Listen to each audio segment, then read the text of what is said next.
Hey guys, welcome back to my YouTube channel once again. My name is Aadish Khankad. आप सभी लोगों का स्वागत है बच्चों यहाँ पे HSC class 11 permutations and combinations lecture number 7 में। बच्चों लेक्चर नंबर 6 तक हम लोग ने परम्यूटेशंस एंड कॉम्बिनेशंस पढ़ाई तो किया है।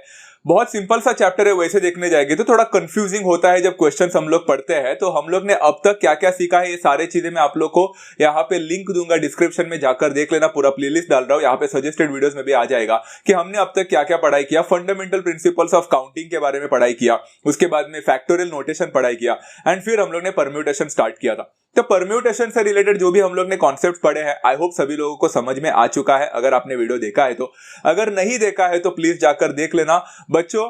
अगर परम्यूटेशंस एंड कॉम्बिनेशंस को आप शुरुआत से नहीं समझते, अगर स्टार्टिंग से नहीं समझते, तो आपको थोड़ा कॉम्प्लेक्स क्वेश्चंस बहुत ज्यादा ही कॉम्प्लिकेटेड लगेंगे। सो मेक श्योर बच्चों, आप लोग हमेशा जो भी पढ़ोगे तो आप लोग स्टार्टिंग से ही पढ़ना, फंडामेंटल्स को समझना, फिर क्वेश्चन आंसर्स को सॉल्व करें। मेजॉरिटी ऑफ द स्टूडेंट्स क्या करते हैं कि क्वेश्चन आंसर्स डायरेक्टली कोई भी उठा लेते हैं एंड सॉल्व करने की कोशिश करते हैं, एंड जिसके वजह से प्रॉब्लम होता है। आज हम यहाँ पे लेक्चर नंबर 7 में कुछ एक नया कॉन्सेप्ट लेके आने वाले हैं। अब नया कॉन्सेप्ट मतलब क्या? परम्यूटेशंस खत्म हुआ क्या? बिल्कुल नहीं, परम्यूटेशंस ही होने वाला है, बट परम्यूटेशंस में अभी एक कुछ नया खासियत आने वाला है। बच्चों अगर आप लोग के स्कूल में, कॉलेजेस में ये टॉपिक पढ़ाया है तो आपके टीचर्स ज्यादातर इसको डायरेक्टली फॉर्मूला सिखा देते हैं, तो इसका लॉजिक कहीं ना कहीं तो रह जाता है। तो आज हम लोग यहाँ पे क्या करने वाले हैं, हम यहाँ पे लॉजिक को समझकर आपको मैं एक अच्छा खासा एग्जाम्पल देने वाला हूँ बच्चों। उस एग्जाम्पल से आप लोग को काफी सारी चीजें इजी हो जाएंगी। चलो समझाने की कोशिश करता हूं मैं किसके बारे में बात कर रहा हूं। We are talking about permutations of any object which are identical. उसमें से कुछ ऐसी चीजें जो आइडेंटिकल है। अब आइडेंटिकल का मतलब नहीं समझ में आया सर, क्या मतलब क्या है? Let me help you out बच्चों। अगर मैं यहाँ पे एक एग्जाम्पल देना चाहता हूँ, वो एग्जाम्पल है गुड करके। This is a letter, this is one word बच्चों, एक इंग्लिश वर्ड है, मैंने गुड करके ले लिया। अब what is the difference between this letter, ये जो भी वर्ड है एक बना है, and whatever the things that we have learned so far. हम लोग ने एक्सरसाइज 3.3 में जो पढ़ाई किया था, उनमें से, उन वर्ड्स में से एंड इस वर्ड में फर्क क्या है? तो बच्चों आप लोग ने काफी सारे वर्ड्स देखे थे, जैसे सोलापुर हो या मेनी मोर ऐसे वर्ड्स थे। आप लोग ने देखा बच्चा, कोई भी लेटर एक बार आया तो वो फिर से नहीं आता था। जैसे सोलापुर अगर हम लोग देखेंगे तो सोलापुर में एस एक बार आया तो वो एक ही बार आया, उसके बाद वो फिर से रिपीट नहीं करता था। फिर ऐसे ही ओ था, एल था, ए था, P, U, R and many more. You could see over there बच्चों, कोई भी लेटर आप लोग लेते थे वो फिर से एक बार आने के बाद दोहराता नहीं था खुद को, एंड इसलिए वैसे टाइप ऑफ क्वेश्चन हम लोग ने पढ़ लिए। अब बच्चों अगर मैंने आप लोग को बोला यहाँ पे जो गुड करके वर्ड है, उस गुड में how many letters are there, तो आप बोलोगे 4 लेटर है। एंड वो 4 लेटर जो है बच्चों, तो उस 4 में अगर मैं आप लोगों को बोलूंगा टेकिंग 4 एट अ टाइम, आपके पास 4 है and taking 4 eight a time, तो आप कितना परम्यूटेशंस बना सकते हैं, कितना अरेंजमेंट्स? आप बोलोगे सर ये तो बहुत सिंपल है, 4p4 हमने तो सीखा है सर, एंड 4p4 को हम 4 फैक्टोरियल वेज बोलते हैं। मतलब 4 फैक्टोरियल को अगर हम सॉल्व करने जाएंगे तो 4 इंटू 3 इंटू 2 इंटू 1 करना पड़ेगा। तो 4 इंटू 3 होता है 12, 12 टू होता है 24, 24 बनता होता है 24। सर लिख के देते हैं इसके 24 अरेंजमेंट्स हैं, एंड मैं बोलूंगा शाबाश बच्चों, आप लोग बराबर जा रहे हो। तो यहाँ पे हमारे पास 4 लेटर है, taking 4 eight a time, obviously 24 arrangements तो होने चाहिए। तो मैंने सोचा कि क्यों ना आप लोग को थोड़ा सा मेहनत किया मैंने यहाँ पे, आपको 24 अरेंजमेंट्स दिखाने के लिए मैंने सारे अरेंजमेंट्स दिखा दिए। पर बच्चों अरेंज करते वक्त थोड़ा सा टेंशन आ रहा था, यहाँ पे थोड़ा सा झोल हो रहा था कि ओ है ना 2 बार है ना, तो अरेंज करेंगे तो पता कैसे चलेगा कि कौन सा ओ कौन सा है। इसलिए मैंने क्या किया मालूम है, एक ओ को थोड़ी देर के लिए अस्यूम किया O1 करके, एंड दूसरे ओ को O2 करके अस्यूम किया। मतलब थोड़ी देर के लिए मान के चलते एक O1 है और एक O2 है। अब मैंने यहां पे अरेंजमेंट किया, देखो अरेंजमेंट कैसे कैसे हुआ। G O1 O2 and D, this is one of the arrangements, ये हो सकता है। दूसरा बचा G O1 D O2 भी तो हो सकता है, देखो ना अरेंजमेंट ये भी हो सकता है। फिर मैंने देखा बचा G O2 O1 D हो सकता है, या फिर G O2 D O1 भी हो सकता है। इसके साथ बच्चों आप लोग देख सकते हो G D O1 O2 हो सकता है, या फिर G D O2 O1 हो सकता है। अब मैं यहाँ पे सारे एक एक करके बताऊंगा ना बच्चों, तो आप खुद ऐसा सो जाओगे वहां पे। ये तो मैंने सिर्फ ऐसे बता दिया कि मैंने अरेंजमेंट किए, टोटल अरेंजमेंट्स कुछ इस हिसाब से दिखेंगे। These are all the arrangements बच्चों, अगर हमने किया तो ये सारे होते हैं। जरा काउंट करो बच्चों, जरा चेक करो ना कितने अरेंजमेंट्स पॉसिबल हुए। पहले कॉलम में 6 है, मल्टीप्लाइड बाय 4 रोज 24। आपने तो 24 बोला था। सर देखो हम आपसे बहुत ज्यादा स्मार्ट है, आपने तो इतना अरेंजमेंट्स किया, हमें अरेंजमेंट करने की जरूरत भी नहीं पड़ी, हमने तो चुटकी भर में बोला था सर 24 अरेंजमेंट्स है। मैंने बोला सही है, आप तो बराबर थे। But do you really think बच्चों 24 अरेंजमेंट जो आप लोगों ने बोला एंड मैंने जिसको हाँ बोला, राइट बोला, क्या वो सही था? सोचने वाली बात है। सोचने वाली बात इसलिए है बच्चों बिकॉज अगर हम लोग यहाँ पे देखेंगे तो मैंने आपको for a time being assume करने बोला था कि एक को O1 बोलेंगे एंड दूसरे को O2 बोलेंगे। अब मैंने अरेंज तो कर लिया है, अभी वो O1 और O2 में से 1 और 2 को गायब होना पड़ेगा। मैंने सब O1 एंड O2 को गायब कर दिया। अब अरेंजमेंट तो अभी भी 24 ही है, बट O1 और O2 को गायब करने के बाद, मतलब 1 एंड 2 को गायब करने के बाद मुझे धीरे धीरे पता चलने लगा कि ऐसे बहुत सारे अरेंजमेंट्स हैं मैंने किए हैं जो पता नहीं जानबूझकर ही नहीं और फिर जाने अनजाने में कुछ बोल नहीं सकते, बट हम यहाँ पे देख सकते हैं देयर आर सम अरेंजमेंट्स जो फिर से रिपीट हुए हैं एंड फिर से रिपीट होने वाले को हम अरेंजमेंट बोल नहीं सकते। अगर आप लोग को नहीं दिखा है तो बताता हूं बच्चों। फर्स्ट कॉलम को देखो तो फर्स्ट कॉलम में सबसे पहला गुड है एंड उसके बाद में अगर आप लोग देखोगे तो थर्ड रो में भी आपको फिर से गुड दिख रहा है, दिखा GOOD। पहले O1 O2 था इसलिए अलग से लगा था, बट अभी सेम दिखने लगा। तो हमारे पास सेम टू सेम अरेंजमेंट चलेगा क्या? बिल्कुल नहीं चलेगा। तो मैंने एक गुड को गायब कर दिया। वैसे ही बच्चों आप लोग देख सकते हो वहां पे GODO गोड़ो करके है, तो नीचे भी गोड़ो करके दिखेगा, तो वो गोड़ो गायब हो गया। तो देखो यहाँ पे मेरा गोड़ो गायब हो चुका है। नीचे बच्चों GDOO गड्डू, तो गड्डू 2 बार दिख रहा है आप लोग को, एक की जरूरत नहीं पड़ेगी, गायब कर दो, as simple as that. Excuse me. तो यहाँ पे अगर हम लोग देखेंगे ऐसे काफी सारे चीजें हैं बच्चों जो आप लोग है ना एक बार जो रिपीट हुआ है उसको बार बार रिपीट तो नहीं कर सकते एंड दैट इज हाउ आप लोग को उसको निकालना पड़ेगा। तो यहाँ पे देख सकते हो बच्चों अगर सेकंड वाले कॉलम को देखोगे तो कुछ रिपीट तो नहीं हो रहा है, बट सेकंड वाले कॉलम और थर्ड वाले कॉलम को देखो एंटायरली कॉपी पेस्ट किया जैसा लगेगा। OGOD OGDO सब कुछ सेम है, देखो पूरा का पूरा थर्ड कॉलम को ही उड़ा दिया क्योंकि वो फिर से रिपीट हो रहा था, सेकंड कॉलम के जैसा था। एंड अगर हम लोग देखेंगे तो हमें लास्ट कॉलम हमारा दिख रहा है उसमें DOOG डूग करके दिख रहा है, वो थर्ड वाले में भी दिख रहा है, गायब कर दिया। फिर डोगो करके है तो डोगो के साथ निकाल दिया एंड डगू है यहाँ पे DGOO तो उसको भी गायब कर दिया। अब कुछ एक्स्ट्रा रह गया क्या बच्चों? नहीं, बिल्कुल नहीं। Every other arrangement is unique now. तो अभी हम लोग अगर काउंट करने जाते हैं बच्चों तो how many total number of arrangements can you see over here? Count करो ना बच्चों, 1 2 3 4 5 6 7 8 9 10 11 12। तो there are total number of arrangements तो 12 हो गया। अब आप बोलोगे आइला ये क्या जादू है? मतलब पहले तो 24 अरेंजमेंट्स थे, अब तो 12 हो गए। तो मतलब इसका रियल अरेंजमेंट कितना है ये निकालने के लिए क्या हमें ये सब चीजें करना पड़ेगा? मैं बोलूंगा बिल्कुल नहीं। आप लोग को इसके लिए भी फॉर्मूला है एंड वो फॉर्मूला क्या होने वाला है मैं अभी जाकर आपको बताऊंगा। तो अगर आप लोग देखोगे तो स्टार्टिंग में तो दिखा था 24 अरेंजमेंट्स, बट अचानक से वो 12 हो गया। पहली बात तो बच्चों 24 है मतलब 12 है, तो 24 12 का हाफ का संबंध है, इसलिए जितने भी अरेंजमेंट है उसको 2 से डिवाइड करना ऐसा नहीं होता है। कुछ भी हो सकता है बच्चों, कभी जाकर ऐसा भी हो सकता है कि 100 अरेंजमेंट्स थे बट उसका 40 अरेंजमेंट्स हो गया, तो कुछ भी हो सकता है।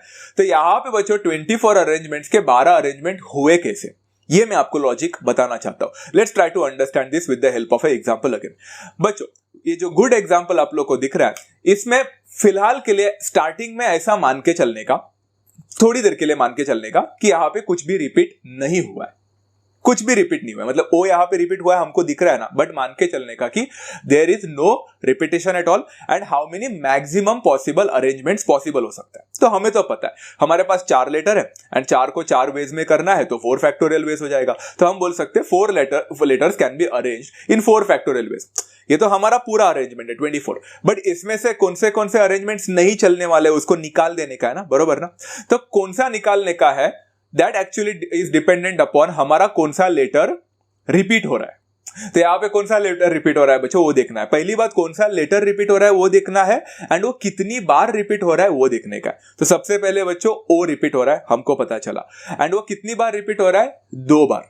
तो जो 2 बार रिपीट हो रहा है कहना से बच्चा वो 2 ओ जो है वो भी एक दूसरे के साथ अरेंज किया जा सकता था इन 2 फैक्टोरियल वेज।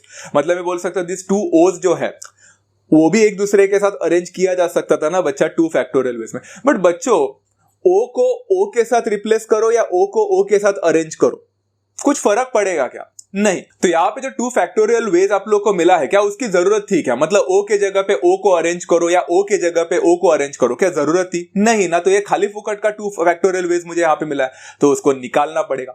यहाँ पे निकालने का मतलब सब्ट्रैक्शन नहीं होता है बच्चों, यहाँ पे निकालने का मतलब होता है division. Try understanding this is fundamental principle of counting. अगर आपको वो अरेंजमेंट्स को निकालना है तो आपको सब्ट्रैक्शन नहीं करना है, डिवीजन करना है। तो बच्चों क्या मैं बोल सकता हूं therefore the total number of arrangements जो पॉसिबल होगा that will be the total arrangements मेरे पास जो होते थे जहां पे मैंने रिपीटेशन को कंसीडर न करके किया था 4 फैक्टोरियल डिवाइडेड बाय जो भी लेटर रिपीट हो रहा है वो कितनी बार रिपीट हो रहा है उसका फैक्टोरियल। तो ओ रिपीट हो रहा है 2 बार यहाँ पे, तो वो 2 फैक्टोरियल हो जाएगा, तो उससे मैं डिवाइड करूंगा उसको। अगर इसको कैलकुलेट करोगे बच्चों तो क्या मिलेगा, 4 इंटू 3 इंटू 2 फैक्टोरियल हो जाएगा, 2 फैक्टोरियल गेट्स कैंसल्ड, 4 इंटू 3 होता है बच्चों 12, आपको यहाँ पे 12 वेज मिल गया। डोंट यू रियली थिंक यही सेम टू सेम मैंने वहां पे आपको एग्जाम्पल दिया था तो आपको 12 वेज मिल गए। So did you really understand over here कि करना क्या है? अगर आप लोगों को अभी भी और भी ज्यादा कंफ्यूजन है, अगर आपको लगता है कि सर यहाँ पे तो सिर्फ ओ रिपीट हुआ तो ठीक है, ऐसे काफी सारे वर्ड्स होते हैं जहां पे बहुत सारे रिपीट होता है, उसका क्या? डोंट वरी, आज क्वेश्चन करेंगे ना। आज we are going to start with exercise 3.4 बच्चों। पहली बात, एक्सरसाइज 3.4 में 15 क्वेश्चंस है, सारे 15 क्वेश्चंस आज ही ले लेता तो वीडियो लंबा हो जाता, आप लोग को देखने का मन नहीं करता, and there are so many things बच्चों। तो मैंने सोचा कि आज आपको कॉन्सेप्ट पढ़ाया जाए and eight the same time exercise 3.4 का क्वेश्चन नंबर 6 तक पढ़ो। तो यहाँ पे क्वेश्चन नंबर 6 तक मैं आपको पढ़ाने वाला हूं and rest of the questions हम नेक्स्ट लेक्चर में लेंगे। डोंट वरी, कौन से भी क्वेश्चंस डिफिकल्ट नहीं है, सारे इजी है।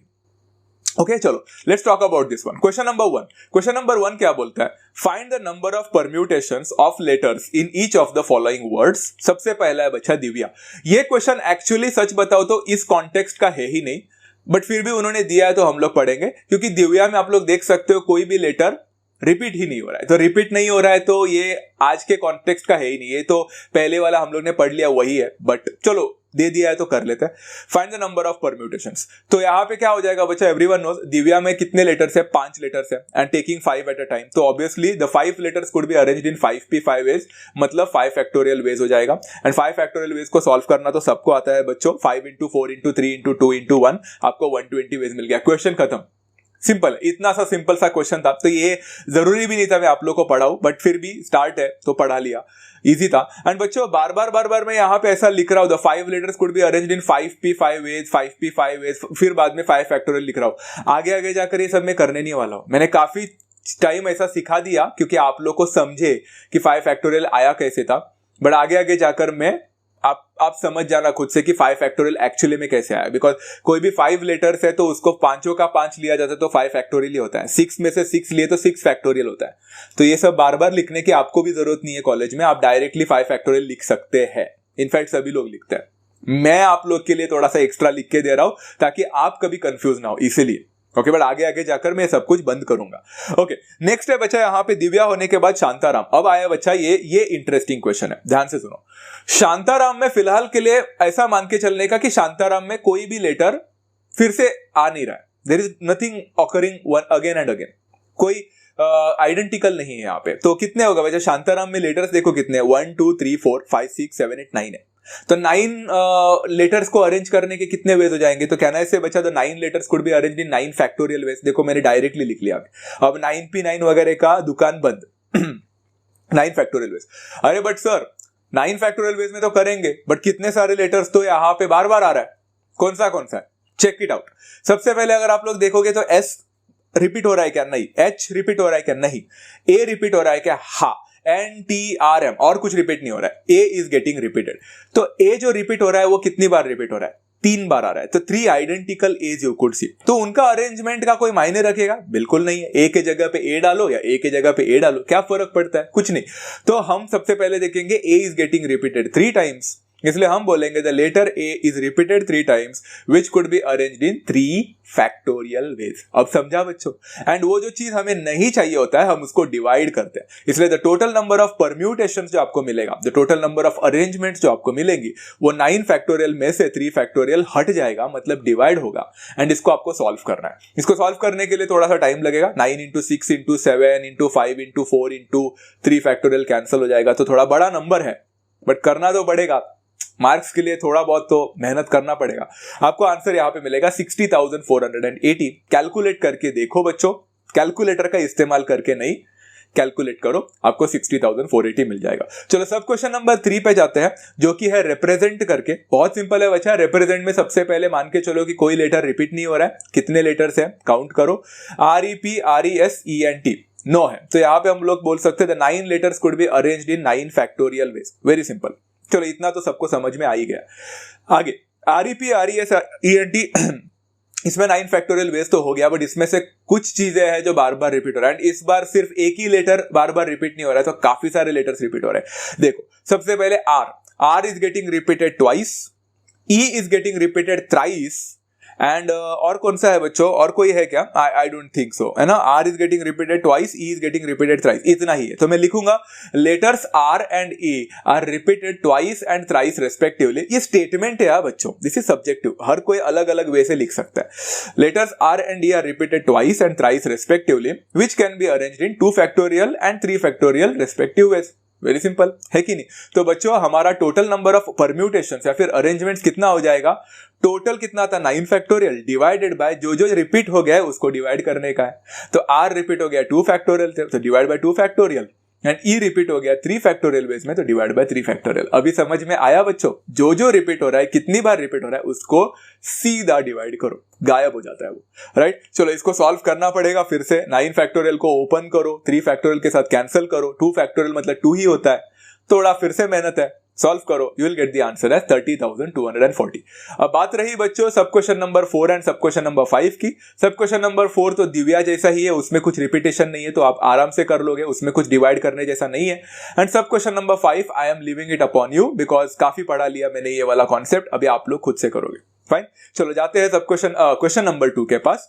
You have 2 identical books on English, 3 identical books on Hindi, and 4 identical books on mathematics. Find the number of distinct ways of arranging them on a shelf. आपके पास shelf है बच्चों, and वो shelf में आपको books रखने हैं। मजे की बात ये है कि बच्चों आप लोग के पास टोटल कितने बुक्स है, तो पहला वो तो देखना पड़ेगा। तो आपके पास इंग्लिश के 2 बुक्स है, हाँ वो आइडेंटिकल है, मतलब दोनों बुक सेम दिखते हैं, आइडेंटिकल है, बट वो फिलहाल रहने दो ना। अभी हम लोग आइडेंटिकल है या नहीं है उसके ऊपर फोकस नहीं कर रहे, हम ये देख रहे हैं कि हमारे पास टोटल कितने पॉसिबिलिटीज हो सकते हैं। तो इंग्लिश के 2 बुक्स है, हिंदी के 3 बुक्स है, मतलब 5 हो गए, और 4 बुक्स मैथमेटिक्स के मतलब 9 हो गए। तो मेरे पास 9 बुक्स को अरेंज करने के कितने वेज हो जाएंगे? 9 फैक्टोरियल वेज। तो सबसे पहले लिखेंगे बच्चों there are total 9 books that could be arranged in 9 factorial ways. But मजे की बात यह है कि जब मैं अरेंज कर रहा था मुझे पता चल गया कि मैं इंग्लिश के, तो मेरे पास जो 2 बुक्स है वो तो आइडेंटिकल है, तो मैं इंग्लिश रखूं या इंग्लिश रखूं?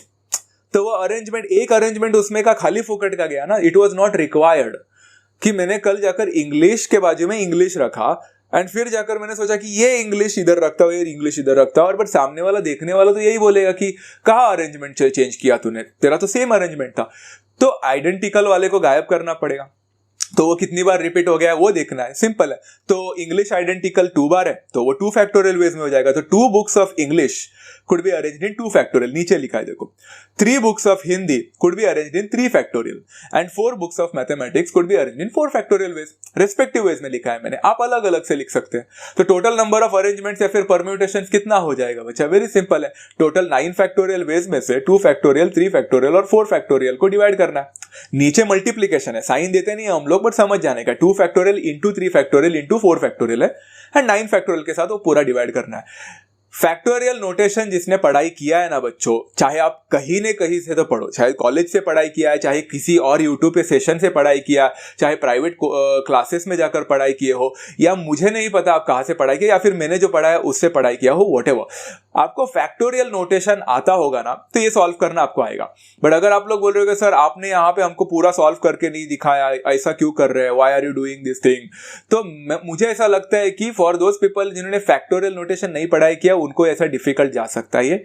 आप प्लीज फैक्टोरियल नोटेशन के ऊपर सेशन देखें, उसका पूरा सेशन मैंने लिया है बच्चों, आप लोग प्लीज जाकर देख लेना, लिंक डिस्क्रिप्शन में प्लेलिस्ट डाला हूं, स्टार्टिंग से देख लेना सब कुछ।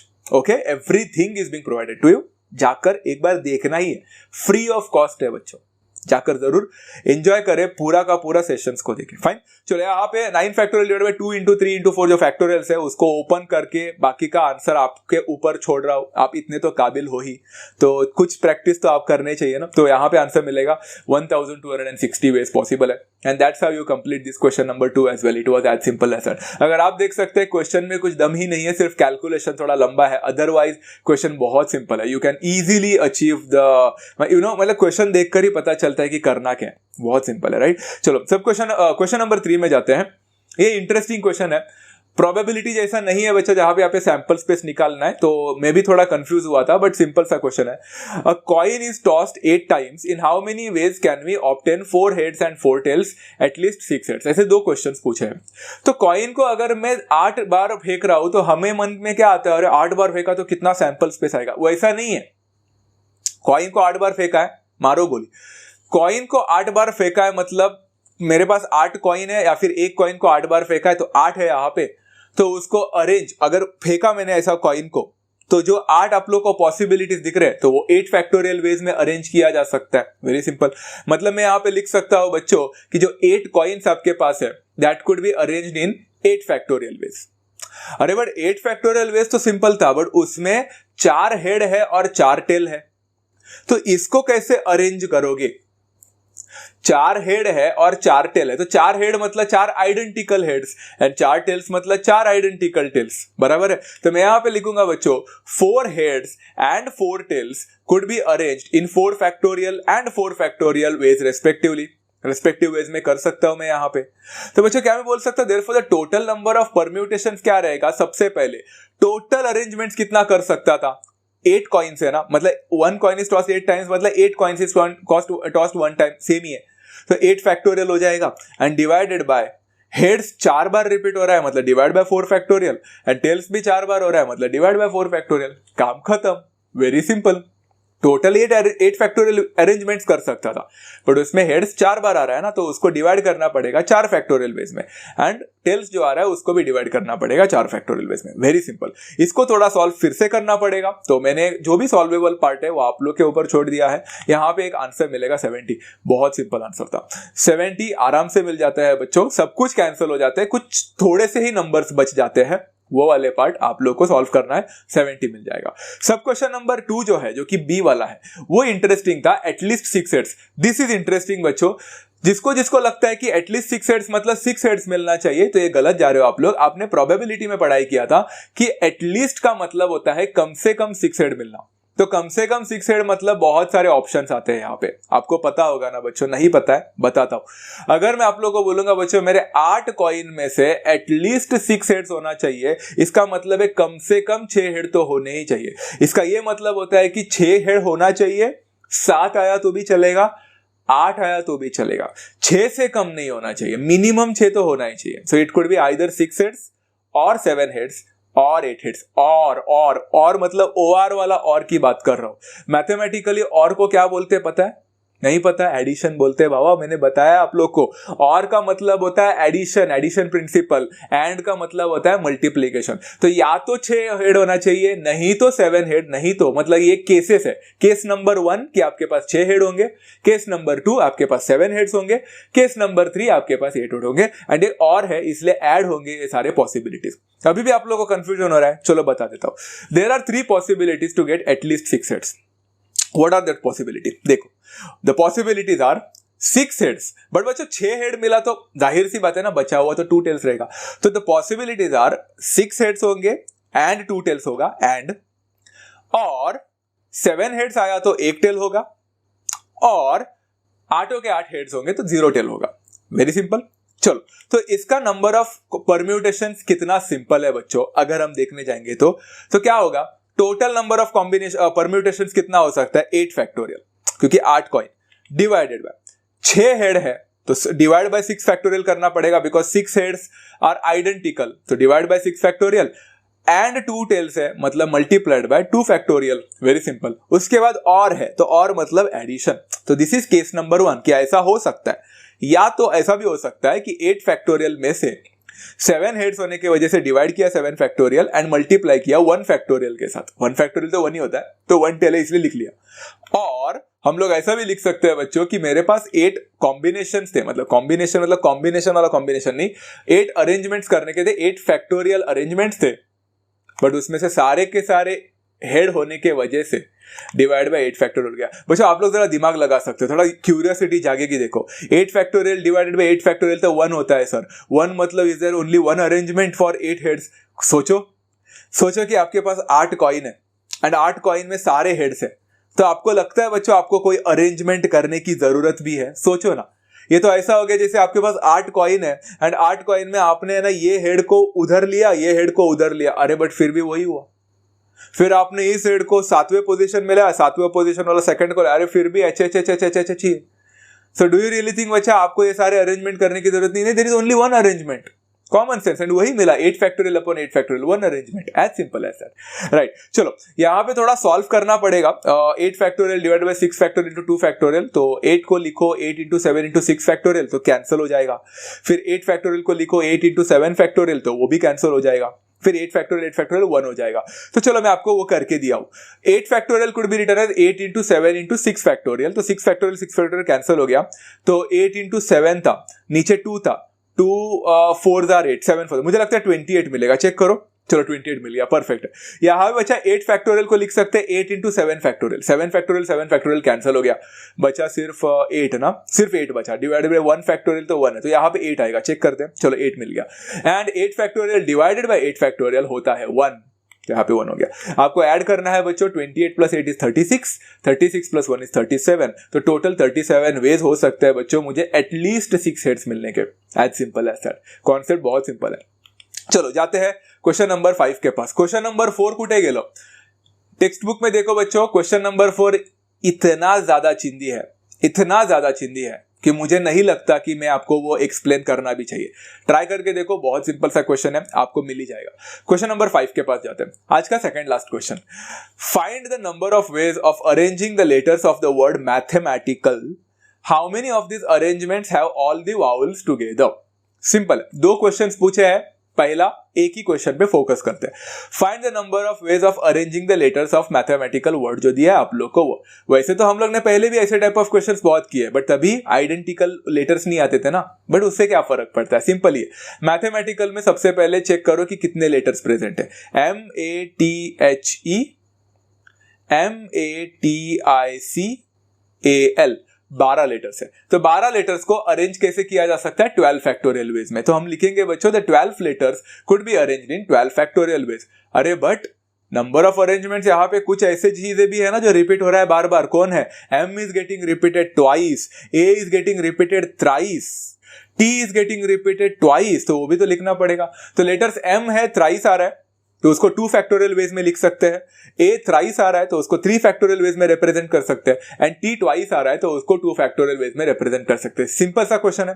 तो यहाँ पे हम लोग लिख सकते हैं क्या बच्चों? Therefore the total number of observations जो होंगे वो कितना हो जाएगा बच्चों? 12 factorial divided by 2 factorial, 3 factorial, 2 factorial. चिंदी सा क्वेश्चन, थोड़ा सॉल्व करना पड़ेगा, दिक्कत वाली बात है। बट हाँ एक और मजे की बात है, ये दिक्कत वाली बात को निकालने से पहले बताना चाहता हूँ, छोटी सी बात है बच्चों, सभी लोग सुन लेना।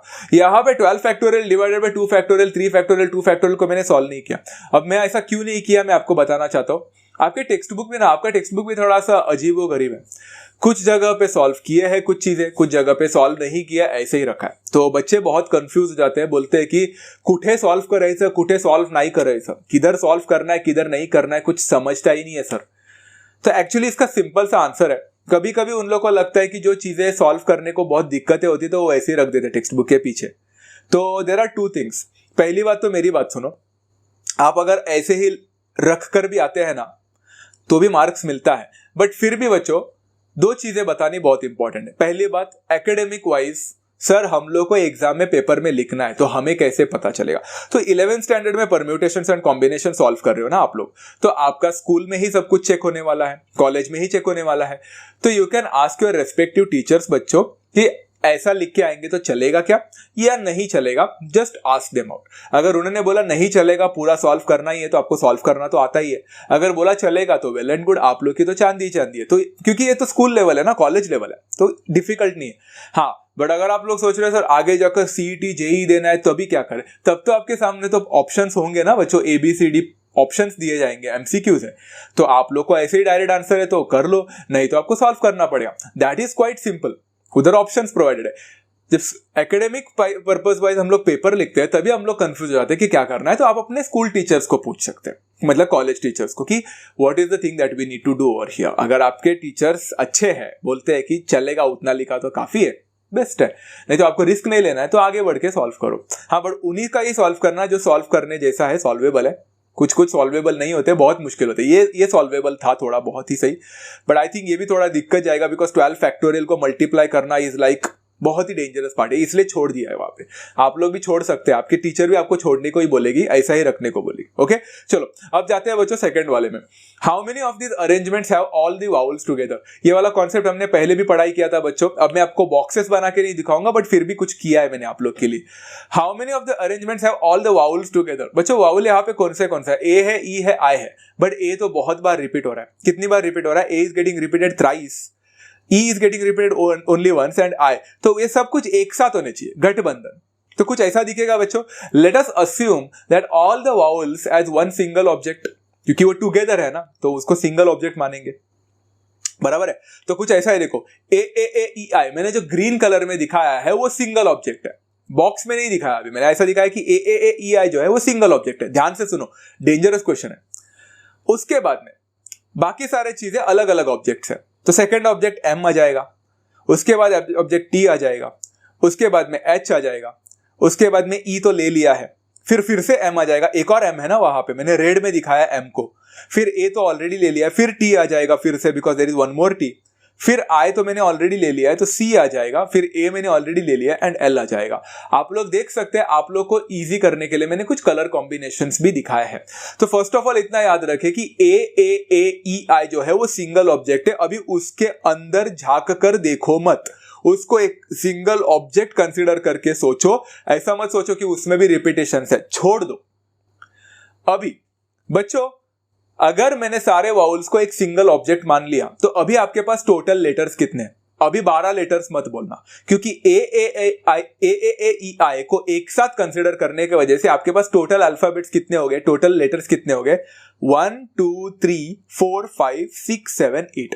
आपके पास 8 लेटर्स है अभी। एंड 8 लेटर्स को कितने वेज में अरेंज कर सकते हैं? तो आप बोलोगे 8 फैक्टोरियल। अब मजे की बात देखो, सुनो। The number of permutations that could happen is 8 factorial veg, क्योंकि आपके पास 8 है। बट 8 फैक्टोरियल तो है, बट उसमें से कुछ रिपीट भी हो रहे हैं। मैं बच्चों वो वाउल्स का रिपीट की बात नहीं कर रहा, उसको हमने एक सिंगल ऑब्जेक्ट माना है। अब तक उसको हाथ भी मत लगाना, वो सिंगल ऑब्जेक्ट है, वो रिपीट नहीं है, वो एक अलग ऑब्जेक्ट है। तो वो ग्रीन कलर का सिंगल ऑब्जेक्ट वो रिपीट नहीं हो रहा है। M is getting repeated twice. तो इन 8 अरेंजमेंट्स में से, मतलब 8 फैक्टोरियल अरेंजमेंट में से मुझे वो m और m जो 2 बार आ रहा है उसका अरेंजमेंट मुझे जरूरत नहीं है, तो डिवाइड करूंगा 2 फैक्टोरियल वेज। ये 2 फैक्टोरियल m का है। एंड फिर और कौन रिपीट हो रहा है बच्चों? t is getting repeated twice, तो उसको भी डिवाइड करना पड़ेगा 2 फैक्टोरियल। अब जाकर बच्चों मेरे 8 अरेंजमेंट जो थे, मतलब 8 लेटर्स जो थे, उसको 8 फैक्टोरियल में तो मैंने किया था, बट उसमें m और m जो था रिपीट हो रहा था, उसको डिवाइड कर दिया। एंड t और t जो हो रहा था उसको भी डिवाइड कर दिया। बट मन में अभी भी सवाल है ना, तो वो तो सब किया सर आपने, बराबर है, बट वो वाउल्स का क्या? चलो अभी आते हैं वाउल्स के ऊपर। तो मल्टीप्लाइड बाय, अब कहना है से बच्चों वो जो वाउल्स हमने सिंगल ऑब्जेक्ट माना था, वो भी अपने जगह पे एक दूसरे के साथ अरेंज हो सकते हैं। They can also arrange amongst themselves, बराबर है। कितने लेटर्स है? ए ए ए ई आई, 5 लेटर्स है। तो these 5 letters could be arranged amongst themselves in 5 factorial ways। तो 5 factorial हो गया। बट कहानी में यहां पे भी ट्विस्ट है कि वो एक दूसरे के साथ अपनी ही जगह है, अपना एक वर्ल्ड है, वो उनका खुद का ही एक अपना वर्ल्ड है।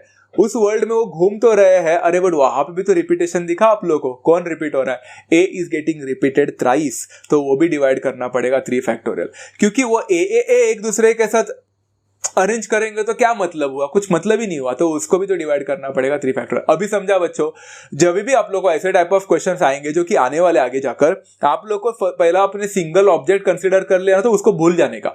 सिंगल ऑब्जेक्ट है, अभी 8 वेज है, 8 फैक्टोरियल डिवाइडेड बाय उन 8 वेज में, उन 8 ऑब्जेक्ट्स में कौन कौन रिपीट हो रहा है? m was repeated twice, divide by 2 factorial कर दिया। t was getting repeated twice, 2 factorial से डिवाइड कर दिया। मल्टीप्लाइड। अभी जाते हैं अंदर वाला पार्ट जो कि सिंगल ऑब्जेक्ट था, वो एक दूसरे के साथ अरेंज हो सकते हैं। कितने लेटर से? 5, तो 5 फैक्टोरियल। बट उसमें भी कुछ नंबर रिपीट हो रहे हैं, लेटर रिपीट हो रहे हैं।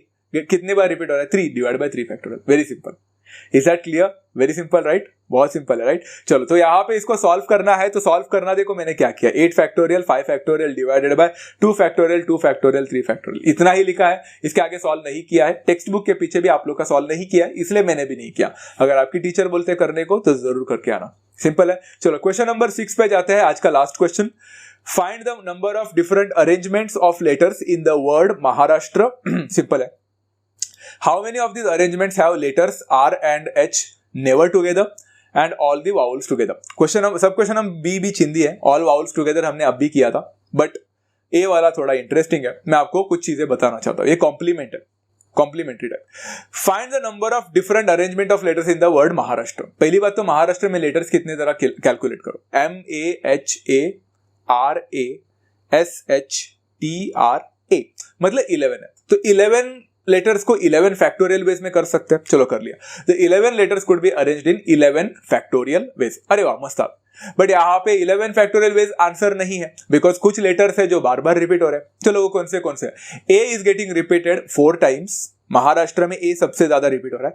H is getting repeated 2 times and R is getting repeated 2 times. तो यहाँ पे बच्चा 4 फैक्टोरियल 2 फैक्टोरियल 2 फैक्टोरियल वेज हो जाएगा। तो नंबर ऑफ परम्यूटेशंस कितना बनेगा बच्चों, चिंदी सा क्वेश्चन है कि 11 factorial divided by 4 factorial 2 factorial 2 factorial, काम खत्म। इसके आगे भी मैंने सॉल्व नहीं किया है देखो, क्योंकि टेक्स्ट बुक के पीछे वो भी उन्होंने ऐसे ही किया, 11 factorial is way too long, तो व्हाई टू सॉल्व, तो इतना ही आंसर है। बट ये सॉल्व करना पड़ने वाला है, आपको पता है। ये 11 factorial divided by 4 factorial 2 factorial 2 factorial को अगर आप सॉल्व करके आते हैं तो मैं तो बोलता हूं सॉल्व करो, मैं तो बोलता हूं यहाँ पे सॉल्व करो। आप बोलोगे ऐसा क्यों, मैं आपको समझेगा। इसको सॉल्व करना है तो करो, मेरे पास दूसरा मेथड है, बट दोनों में से आंसर मिलता है। सब क्वेश्चन नंबर ए बोल रहा है letters R and H will never come together। अब बच्चों ऐसे टाइप ऑफ क्वेश्चंस जब आते हैं ना, मेजॉरिटी ऑफ द स्टूडेंट्स लग जाते हैं R and H को अलग करने में, बहुत मुश्किलें हो जाएंगी। R and H को अलग करना मतलब R and H के बीच में एक लेटर भी आ सकता है तो भी वो अलग हो जाएगा, R and H के बीच में 2 लेटर्स आ सकता है तो भी वो अलग होगा। तो whenever they will ask such kind of questions जहां पे 2 लेटर्स कभी एक साथ नहीं आने चाहिए, ऐसा पूछा ना, तो आप है ना उसका उल्टा निकाल के आओ। मतलब क्या, letters R and H are never coming together, ये मत निकालो।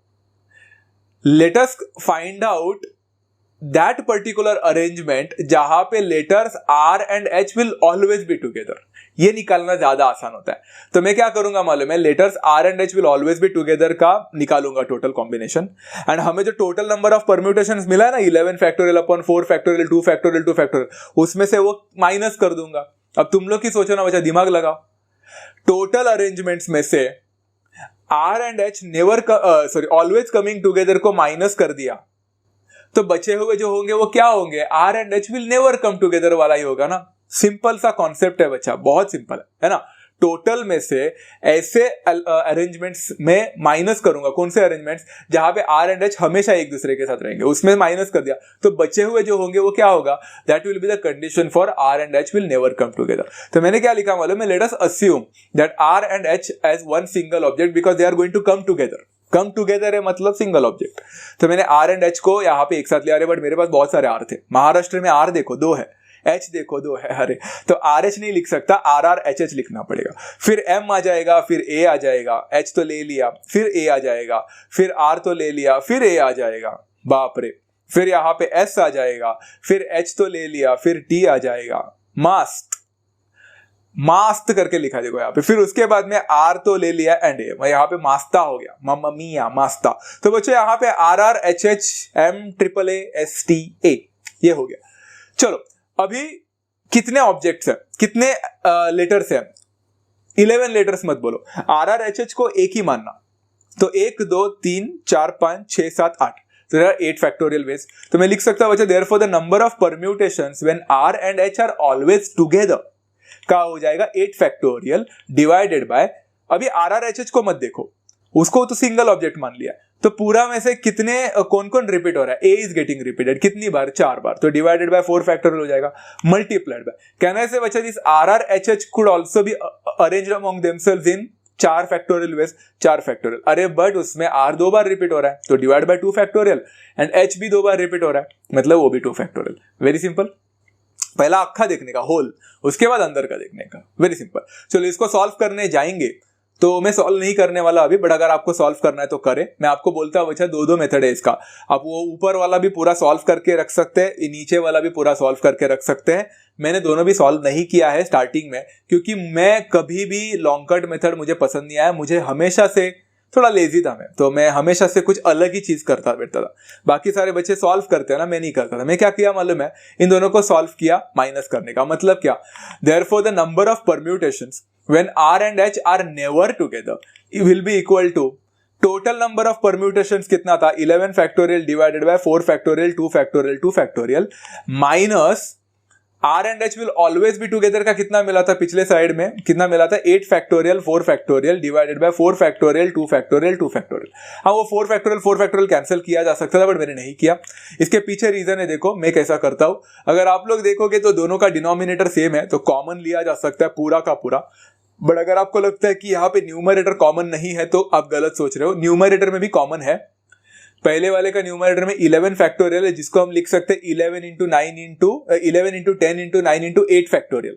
तो 8 फैक्टोरियल कॉमन आ रहा है ना उसके साथ भी। चलो 8 फैक्टोरियल दोनों में से ले लिया, divided by 4 factorial 2 factorial 2 factorial दोनों में से ले लिया, तो आपके पहले ब्रैकेट में बचेगा क्या, सॉरी मुझे ब्रैकेट में पहला टर्म क्या बचेगा, 11 इंटू 10 इंटू 9 बचेगा। बाकी सब कुछ तो ले लिया, एंड माइनस इसमें से मैंने 8 फैक्टोरियल ले लिया, 4 2 फैक्टोरियल ले लिया, तो बचा 4 फैक्टोरियल। उसको चाहो तो मैं 4 इंटू 3 इंटू 2 इंटू 1 भी लिख सकता था। अब आपको करना कुछ नहीं है बच्चों, सिंपल है। वो 11 इंटू 10 इंटू 9 को पहले सॉल्व करो अंदर ब्रैकेट में, उसके बाद उसको माइनस 4 इंटू 3 इंटू 2 को माइनस करो उसके साथ। थोड़ा मेहनत है। 11 इंटू 10 इंटू 9 को सॉल्व करो, फिर 4 इंटू 3 इंटू 2 को सॉल्व करो एंड माइनस करो। छोटे छोटे नंबर से माइनस कर पाओगे। एंड 8 फैक्टोरियल को लिखो 8 into 7 into 6 into 5 into 4 factorial, तो 4 फैक्टोरियल भी कैंसिल हो जाएगा। एंड बचे हुए नीचे 2 है चिंगू पिंगू, उसको कैंसिल करो, फिर जो ब्रैकेट के साथ है उसको मल्टीप्लाई करो। अब बोलते वक्त बहुत डेंजरस लगता है, अरे क्या क्या करो बोल रहे हो सर आप, मेरी बात मत सुनो, आप जैसा चाहिए ऐसा करो। मैं बोलूंगा तो वो लॉन्ग प्रोसेस ही लगेगा, आप खुद करोगे तो आपको ईजी लगेगा। So whichever the method you like, जो पसंद आए कर लो। पहले ही सॉल्व करेंगे सर, कर लो, मुझे कोई प्रॉब्लम नहीं। As long as you get the answer, as long as आप लोग को जमता है करो। तो यहाँ पे मुझे आंसर मिला 4,05,720 वेज। इतने ज्यादा वेज है ये करने के, बाप रे। चलो ठीक है, अब सब question number B. Actually assignment तो देना चाहिए आप लोग को, आप खुद कर लेना बच्चों वीडियो को पॉज करके।